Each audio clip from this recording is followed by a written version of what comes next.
Someone just insulted you in front of everyone. Your chest is tight. Your face is hot. Every part of your body is screaming at you to defend yourself, to fire back, to win. And in that exact second, the most powerful man in the Roman Empire would have said nothing at all. Marcus Aurelius had one sentence he repeated to himself every time someone tried to provoke him. One sentence. That's it. And it disarmed people more completely than any insult ever could. Today I'm giving you that sentence. And by the end of this video, you'll never lose an argument to your own anger again. Welcome back to Wisdom of the Stoics, the channel where we take the oldest, hardest-won wisdom in human history and turn it into something you can actually use today. No fluff, no motivational shouting, just the calm, battle-tested philosophy that helped emperors rule, slaves find freedom, and ordinary people survive chaos with their dignity intact. If you're new here, welcome. Consider subscribing, because what you're about to learn isn't just theory, it's armor. And once you put it on, you'll wonder how you ever went without it. Let's begin. Let's start with something uncomfortable. Provocation is not an accident. It is not a careless slip of someone's tongue. It is almost always a calculated move, even if the person doing it doesn't fully realize they're doing it. Think about the last time someone provoked you. Maybe it was a coworker who made a snide comment in a meeting.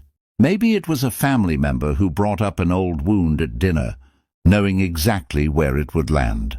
Maybe it was a stranger online, typing something designed purely to make your blood boil. What did they actually want? They didn't want information. They didn't want a debate. They wanted a reaction. They wanted to see your composure crack, because in that crack, they find power.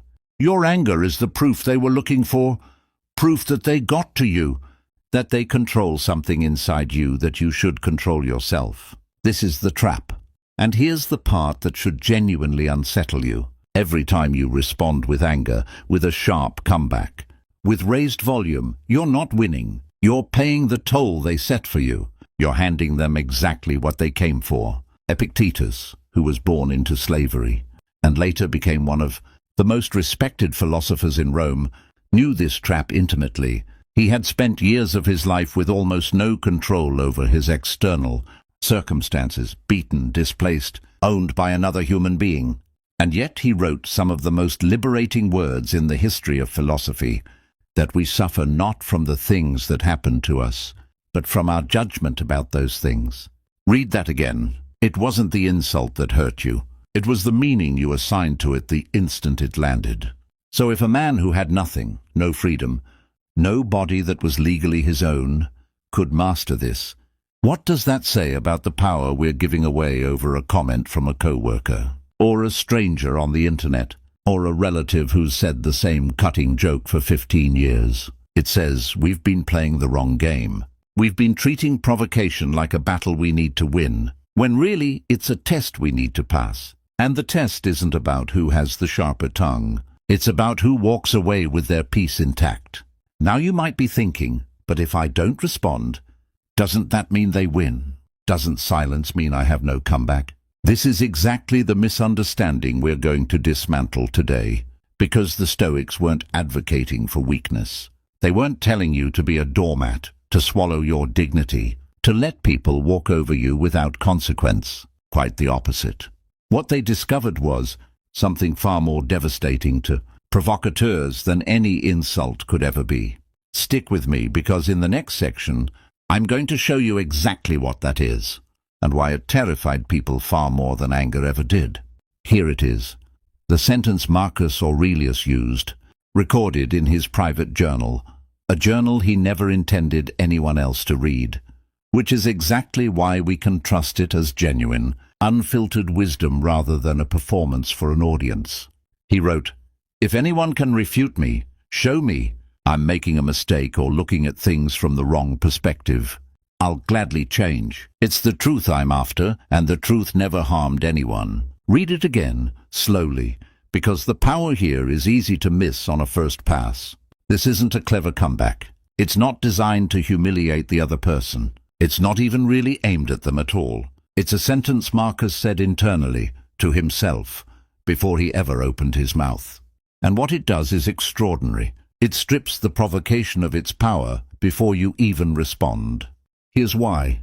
When someone provokes you, they're hoping you'll treat their words as an attack on your identity, something that demands defense.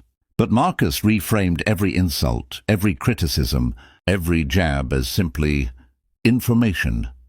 Possibly true, possibly false. If true, it's useful. Now he knows something he didn't before. If false, it cost him nothing, because he never agreed to be wounded by something untrue. Now apply this in real life. Picture this. You're at a family gathering, and your uncle, who said this joke every year for a decade, makes a comment about your career choices. Still doing that little hobby of yours, or did you finally get a real job? The old you wants to defend, to list achievements, to prove him wrong, maybe even to insult him back. But what if instead you simply thought, if there's truth in what he said, I should examine it. If there isn't, his words don't define me, only my reaction would. And then, and this is the genius of it, you say something like, maybe, what makes you say that? Or simply, interesting that you'd think that, said with zero defensiveness, zero heat. Just calm curiosity. Watch what happens to the provocateur in that moment. They came prepared for a fight. You didn't show up to one. There's nothing for them to push against. The energy they were counting on to escalate the moment simply isn't there. Most people faced with this deflate almost instantly. Some even become a little embarrassed, because suddenly their provocation looks exactly like what it was. An attempt to get a reaction, exposed in broad daylight. This is what I mean when I say the Stoic silence wasn't weakness. It was the single most disarming weapon available to a human being. Anger validates the attacker. Calm questions dismantle them. Seneca, in his letters to Lucilius, described anger as a kind of temporary madness and a state in which we surrender our reason entirely to the will of whatever provoked us. He wrote that no other emotion is more eager to display its full force, and none more in need of being held back, precisely because anger's most dangerous trick is convincing you it's powerful while it's actually making you the most predictable, most controllable version of yourself. Think about that for a second. The angrier you get, the more predictable you become. The provocateur knows exactly which buttons to press, because you've shown them where the buttons are.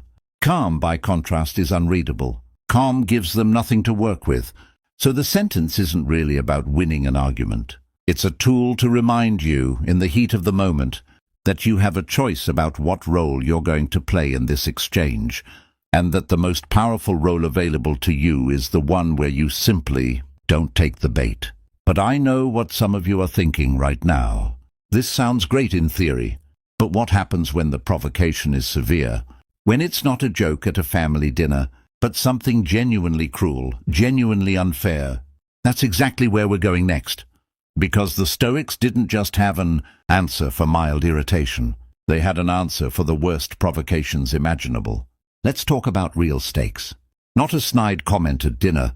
Betrayal at the highest level a human being can experience. In 175 AD, while Marcus Aurelius was away from Rome dealing with a health crisis so severe that false rumors of his death had spread across the empire, one of his most trusted generals, Avidius Cassius, declared himself emperor, a man Marcus had personally elevated, trusted with command of entire legions, turned around and tried to seize the throne the moment he believed Marcus was dead or dying. This is provocation on a scale almost none of us will ever face.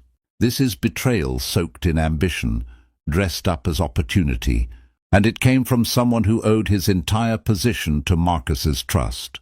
And how did Marcus respond? Historical accounts tell us that when Marcus learned of the revolt, he didn't erupt in vengeful fury. He reportedly told his soldiers and advisers that he hoped to have the chance to forgive Cassius, to look him in the eye and ask only why he had done it, and then offer him mercy. He is recorded as saying that he wished no one to be killed during this entire affair if it could possibly be avoided, and that he grieved the necessity of civil conflict more than he feared the threat to his own throne. Before Marcus could even act on this, Cassius was killed by his own soldiers, who perhaps sensed which way the wind was blowing. And when his head was brought to Marcus as a trophy, the ultimate provocation, an invitation to celebrate vengeance fulfilled, Marcus refused to look at it. He ordered it buried, denied the soldiers who delivered it the reward they expected, and extended clemency to Cassius's family and the cities that had supported the rebellion. Think about what restraint at that level actually requires. This was not a man incapable of anger. This was not a man without the power to enact total, brutal revenge, he commanded. The most powerful military force on earth.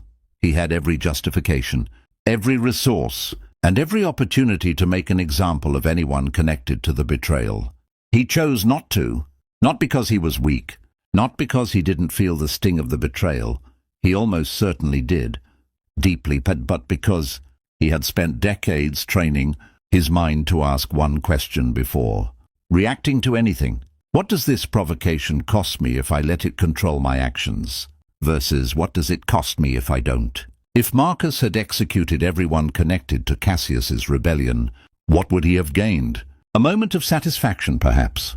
But he would have confirmed every fear that Rome's enemies and allies alike harbored, that emperors rule through fear and vengeance rather than justice and reason. He would have spent his moral capital on a momentary feeling. By choosing restraint, he did something far more powerful. He made his enemies' rebellion look small and petty in comparison to his response. History remembers Cassius as a footnote. History remembers Marcus's mercy as one of the defining moments of his character. Now you might be sitting there thinking, I'm never going to face a military rebellion. How does this apply to my life? But that's exactly the point. The scale of the provocation doesn't matter. The mechanism is identical whether it's an empire or an email. Someone wrongs you. Your nervous system screams for retaliation. And in that moment, you have the same choice Marcus had. React in a way that feels satisfying for 10 seconds. Or respond in a way that serves who you actually want to be for the rest of your life. This is the real test of Stoic philosophy. Not whether you can stay calm when nothing's at stake, but whether you can stay calm when everything feels like it is. And this brings us to a question that I think most people get completely backwards when they first encounter Stoicism. Does staying calm mean you just accept everything? Does it mean you never stand up for yourself? The answer might surprise you, and it's exactly what we're covering next.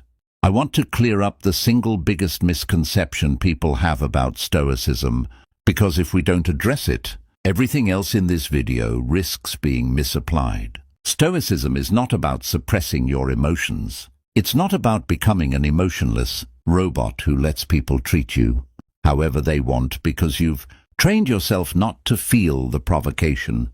That version of Stoicism is a cartoon, and frankly, it's dangerous because it leads people to bottle up legitimate anger and frustration until it either explodes destructively or turns inward as resentment and anxiety.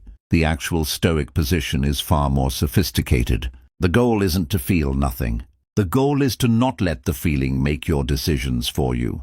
There's an important distinction the Stoics drew between what they called the first movements of emotion, the involuntary jolt of anger, fear, or hurt that arises the instant something happens to us, and what we choose to do with that jolt afterward. Seneca was explicit about this. He acknowledged that even the wisest person will feel their pulse quicken, their face flush, their stomach tighten when they're insulted or threatened. That physical reaction is not a moral failing. It's simply what it means to be a human animal with a nervous system. The discipline, the actual philosophy, lives entirely in what happens in the next moment. Do you let that jolt of anger write the script for your next 60 seconds? Or do you let it pass through you, observe it, and then choose your response from a place of reason rather than reflex? This is why standing up for yourself and practicing Stoicism are not opposites.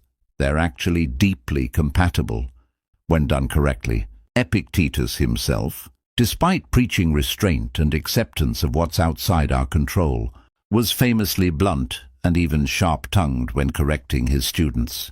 He didn't pretend insults didn't happen. He didn't let injustice slide by unnamed. What he refused to do was let his reaction to injustice be dictated by rage, rather than clarity. There's a real difference between someone who says, "What you just said was completely unfair, and here's why," delivered with steady eye contain and a level voice, and someone who screams the same sentiment red-faced, with their hands shaking. The content might be identical. The first version lands as unshakable confidence. The second version reads as someone who's lost control of themselves. And people instinctively discount it, even when the underlying point is valid. This is the version of saying only this that actually matters in real life. It's not always literal silence. Sometimes the most stoic response is a single, calm, precisely chosen sentence that states a boundary without a hint of emotional bleed. Things like, "That's not something I'm going to accept. I think you know that's not true. We can talk again when this is calmer." Notice what all of these have in common. They're short. They're declarative. They don't ask permission, they don't over-explain, and critically, they don't escalate. They close a door rather than opening 10 new ones for argument. This is what Marcus's sentence was really teaching, not eternal silence, but a deliberate pause that lets you choose precision over explosion. So if you've ever worried that practicing stoic calm will turn you into someone who just absorbs mistreatment forever, let that fear go. The wisdom we're building today doesn't ask you to disappear. It asks you to show up with so much command over yourself that nobody can manipulate you into a version of yourself you don't respect. And speaking of command over yourself, there's a specific mental tool the Stoics used, almost like a rehearsal, that prepared them for these moments before they ever happened. It's one of the most practical techniques in the entire philosophy, and it's what we're covering right now. Here's something almost nobody tells you about composure. It is not a personality trait some people are simply born with, while others aren't. It is a skill, and like any skill, it can be trained, specifically through a practice the Stoics called premeditatio malorum, the premeditation of adversity. The idea is deceptively simple. Instead of waiting for provocation to catch you off guard, you deliberately imagine it in advance, in detail, while you're calm, so that when it actually happens, you're not improvising your reaction for the first time under pressure. You've already rehearsed it. Seneca wrote about this extensively in his letters. He advised against the kind of naive optimism that assumes things will always go smoothly, that people will always be kind, that no one will ever try to humiliate or provoke you. Instead, he suggested actively imagining specific, difficult scenarios: the insult from a colleague, the betrayal from a friend, the unfair accusation from a stranger. Not to live in fear of these things, but to strip them of their shock value in advance. Think about why this works on a purely practical level. The reason provocation catches us off guard and triggers such an intense reaction is partly because it's unexpected.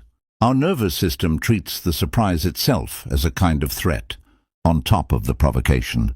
But if you've already mentally walked through the scenario, if some version of what would I do if my coworker took credit for my work in front of our boss has already played out in your mind, then when it actually happens, there's a part of you that recognizes the shape of the moment. You're not starting from zero. You're executing a plan you've already considered. Let me give you a concrete way to actually do this, because I don't want this to stay abstract. Take 5 minutes, maybe tonight before you go to sleep. Think of the person or situation most likely to provoke you in the coming days or weeks. Maybe it's a specific relative will bring up a sore subject at an upcoming gathering. Maybe it's a co-worker whose passive-aggressive comments have become a pattern. Maybe it's simply the anonymous cruelty of online comments if you put any of your work out into the world. Now picture the scene in specific detail. What will they likely say? What's the worst version of the comment they might make? And then, this is the crucial part, mentally rehearse your response. Not a furious, satisfying response, the calm, short, undefended response. Picture yourself saying it evenly. Picture their reaction to your lack of reaction. Picture yourself walking away with your composure completely intact, maybe even feeling a quiet sense of having passed a test. This is not negative thinking. This is not anxiety. There's an important distinction between anxious rumination, which spirals without purpose and just generates dread, and premeditation, which has a specific goal, stripping fear and shock out of a future moment so that when it arrives, you're already familiar with it. Marcus Aurelius did a version of this every single morning. In the opening of Book 2 of his Meditations, he wrote, and I'm paraphrasing, the spirit of it here, that he would remind himself each morning that he would encounter difficult people that day, people who would be ungrateful, arrogant, deceitful, jealous and unsociable. And rather than letting this realization breed cynicism or dread, he used it to immunize himself. By the time he actually encountered rudeness or provocation, it wasn't a shock to his system. It was something he'd already accounted for. He'd already decided hours earlier who he was going to be in that moment. This is such a profound reframe of how most of us approach our days. Most people wake up hoping nothing difficult happens, and then feel ambushed and destabilized the moment something does. Marcus woke up expecting difficulty, which meant difficulty. When it arrived, found him already standing in the posture of someone who'd decided how to handle it. I want you to try this, genuinely, this week. Pick one relationship or situation in your life that regularly provokes you. Spend just a few minutes rehearsing your calm response before you're ever in the moment. You will be shocked at how different it feels when the actual provocation arrives and you realize, I've already been here. I already know what I'm going to say. But preparation alone doesn't answer one of the hardest emotional questions buried inside all of this. What do you do with the part of you that still, even after all this practice, wants to lash out? What do you do with the leftover anger that doesn't just evaporate because you understand the philosophy? That's what we need to talk about next, because pretending that part of us doesn't exist would be dishonest. Let's be honest with each other for a moment. Even with all this wisdom, even with rehearsal, even with the perfect sentence ready in your mind, sometimes the anger doesn't just dissolve the second you decide to be calm. Sometimes you say the right words. You walk away with composure on the outside, and your insides are still burning for hours afterward. This is normal. This is human. And the Stoics, despite their reputation for icy detachment, actually had a great deal of compassion for this experience, because nearly all of them lived through real loss, real injustice and real humiliation themselves. Seneca's brother died. His political enemies forced him into exile and later compelled his suicide. Epictetus lived as a slave for a significant portion of his life and likely endured physical abuse. There's a tradition, possibly true, that his leg was permanently injured by a master's violence. Marcus Aurelius buried multiple children, faced betrayal from those closest to him, and ruled during one of the worst plagues in Roman history. These were not men insulated from pain, dispensing calm advice from a position of comfort. They were men who had every reason to be permanently embittered, and chose, deliberately and with effort, not to be. So if the anger lingers in you after a provocation, even after you've handled the moment with outward composure, that doesn't mean you've failed at this. It means you're human, and humans process things on a timeline that isn't always convenient. What the Stoics offer here isn't a way to instantly erase the residual anger. It's a way to make sure that residual anger doesn't compound into something worse, resentment. Resentment is anger that's been allowed to set up permanent residence. It's the difference between a bruise that heals and a wound that gets reopened every time you think about the person who provoked you. One practice that helps enormously here is something Marcus returned to again and again: examining whether the person who provoked you acted out of malice or out of their own confusion and suffering. He wrote that wrongdoers act the way they do because they don't actually know what is good or bad. They're operating from a distorted understanding, mistaking cruelty for strength or insecurity for superiority. This doesn't excuse their behavior. It doesn't mean you owe them your forgiveness on demand, or that you should pretend what they did was acceptable. But it does something subtle and useful. It shifts your relationship to the event from "this happened to wound me specifically" to "this happened because this person is in some way lost." That shift takes the provocation out of the realm of personal injury and puts it into the realm of almost weather. You don't take a hailstorm personally. You don't lie awake resenting the clouds. You simply note that the storm happened, take whatever precautions are sensible, and move forward. This doesn't mean every provocateur deserves your pity or that you should let people off the hook for genuinely harmful behavior. There's a difference between understanding why someone acted poorly and excusing it without consequence. You can hold both. Compassion for the confusion that drives cruelty and firm boundaries that protect you from it happening again. And here's a practical technique for the lingering anger itself. Give it a container. Don't pretend it doesn't exist. And don't let it run wild indefinitely either. Some people find it useful to set aside a specific, brief window, maybe 10 minutes that evening, where they allow themselves to fully feel and even articulate the anger, perhaps writing it down exactly as it is, unfiltered. And then when that window closes, they deliberately turn attention elsewhere. This isn't suppression, it's containment. You're not pretending the feeling isn't real. You're simply refusing to let it have unlimited access to your entire day. If you found this useful so far, this would be a great moment to drop a comment below telling me about a time you wish you'd had this kind of mental preparation before a provocation. Caught you off guard? I read every single one, and honestly, some of the stories you all share teach me as much as any ancient text does. Now there's one more layer to this that I think is the most important of the entire video, because it answers the question of why any of this matters in the first place. Why does it matter whether you respond with composure or with rage? What's actually at stake? That's where we're going next. Here is the deepest truth buried inside everything we've covered today. And I want you to really sit with this one. Every time you respond to provocation with the same energy it was delivered in, every time you match insult with insult, rage with rage, you are not protecting yourself. You are actually surrendering the one thing that was never under threat in the first place, your character. Think about what provocation can actually take from you if you let it. It cannot take your achievements. It cannot take the people who genuinely know and love you. It cannot rewrite your history or erase your competence.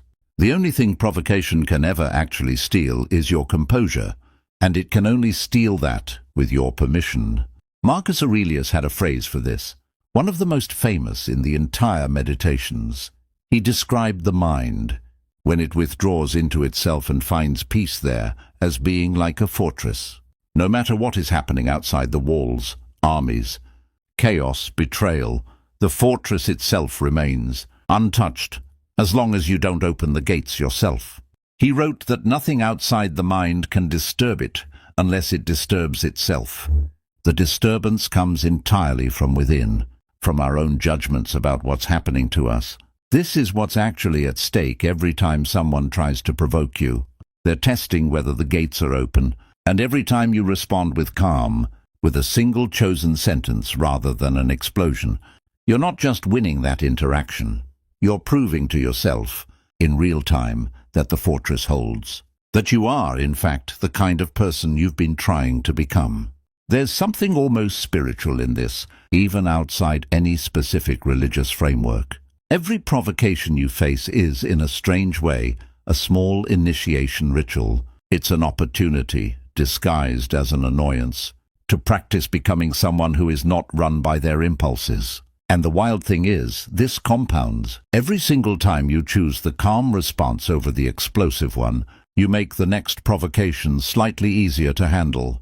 You're not just managing a single moment, you're building a different relationship with your own emotional reactivity, one rep at a time. This is why the Stoics treated philosophy not as an academic subject to admire from a distance, but as a discipline, almost athletic in nature. Epictetus often compared the philosophical life to training for the Olympic Games. You don't get to skip the difficult days of practice and still expect to perform. When the real test comes, every provocation in your actual life is practice. Every irritating coworker, every condescending relative, every cruel stranger online is, whether they know it or not, giving you a free training session in becoming ungovernable by your own anger. And I want to be precise about what ungovernable means here, because it's not about becoming cold or distant from the people in your life. It's the opposite. The people who matter most to you deserve a version of you that isn't hijacked by every passing provocation, that doesn't bring home the residue of an argument with a stranger and take it out on the people who love you. Composure under provocation isn't just self-protection. It's a gift you give to everyone close to you, because it means the version of you they get to spend time with isn't constantly being rewritten by other people's bad behavior. So the next time you feel that familiar heat rising in your chest, that urge to defend, to fire back, to prove someone wrong, I want you to remember what's actually on the table. It's not whether you win that specific exchange. It's whether the fortress holds. It's whether you remain the author of your own reactions, or whether you hand the pen to whoever happens to be provoking you that day. That choice, made consistently over years, is what separates a life lived reactively from a life lived deliberately. And it all comes back, again and again, to that single sentence. Marcus repeated to himself, a willingness to hear the truth without flinching, and an unwillingness to be moved by anything less than the truth. Now let's bring everything together, because I want to leave you with something practical you can actually carry into your very next provocation, possibly even today. Let's distill everything we've covered into something you can actually carry with you. First, remember that provocation is a request for your reaction, not a demand. Nobody can extract anger from you without your cooperation. The moment you understand that, every insult loses about half its power before it even finishes, leaving the other person's mouth. Second, you don't need a clever comeback. You need one calm, short, undefended sentence, or often simply a pause and a single steady look. Marcus's version was about being open to truth and unmoved by anything less. Yours might be simpler. Interesting. Noted. We'll talk when this is calmer. The content matters less than the tone. Level, unhurried, finished. Third, staying calm is not the same as staying silent forever or accepting mistreatment. Boundaries delivered with composure are more powerful, not less than boundaries delivered with rage. Say the hard thing if it needs saying. Just say it standing still. Fourth, rehearse this before you need it. Don't wait for the real provocation to be the first time you've thought about how you want to respond. Spend 5 quiet minutes this week picturing the moment, picturing your composed response, picturing yourself walking away with the fortress gates closed. And fifth, when the anger lingers afterward, because sometimes it will, give it a container, not a permanent home. Feel it fully for a defined window and then set it down. You are not obligated to carry today's provocation into tomorrow, 2,000 years after Marcus Aurelius wrote his private reminders to himself. Words he never meant for anyone else to read. They're still doing exactly what he needed them to do for himself. Turning a man under enormous pressure into someone who could be provoked by an empire's worth of betrayal and still choose mercy over vengeance. You don't need an empire to test this wisdom. You just need the next person who tries to get under your skin. And now, you have what you need to meet that moment differently than you ever have before. If this video gave you something you can actually use, do me a favor and hit like. It genuinely helps this channel keep making content like this, and it costs you nothing. If there's a specific person or situation in your life where you're planning to apply this sentence, tell me in the comments. I want to know what provocation you're walking into next, and I'd love to hear how it goes when you do. And if you haven't yet, subscribe to Wisdom of the Stoics. We're building something here, a place where ancient wisdom gets to do what it was always meant to do, make modern life a little more bearable and make you a little harder to shake. Until next time, stay calm, stay sharp, and remember, The fortress only falls if you open the gate yourself.